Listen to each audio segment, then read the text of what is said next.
হঠাৎ করেই আইনি জটিলতায় বলিউড অভিনেত্রী করিনা কাপুর। কারণ হিসেবে জানা গেছে তার নিজের লেখা একটি বই। বইটি তিনি লিখেছিলেন যখন দ্বিতীয়বার অন্তঃসত্ত্বা ছিলেন। গর্ভাবস্থার নানা কিছু তুলে আনেন করিনার সেই বইতে। বইয়ের নাম রাখেন করিনা কাপুর খানস প্রেগন্যান্সি বাইবেল।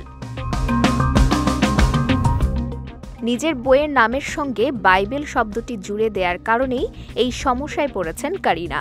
নিজের বইয়ের এই নামকরণের জন্য করিনার বিরুদ্ধে মধ্যপ্রদেশ হাইকোর্টে দায়ের হয়েছে একটি মামলা, যে কারণে আদালতের পক্ষ থেকে অভিনেত্রীর কাছে নোটিশ পাঠানো হয়েছে।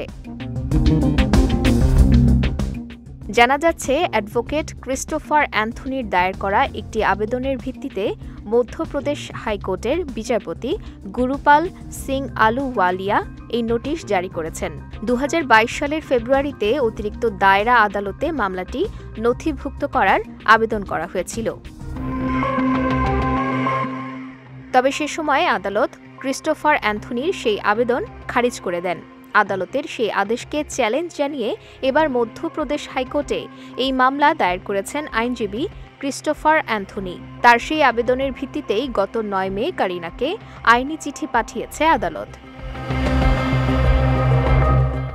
আইনজীবী ক্রিস্টোফার অ্যান্থনি প্রাথমিকভাবে জব্বলপুরের এক স্থানীয় থানায় করিনার বিরুদ্ধে অভিযোগ দায়ের করেছিলেন।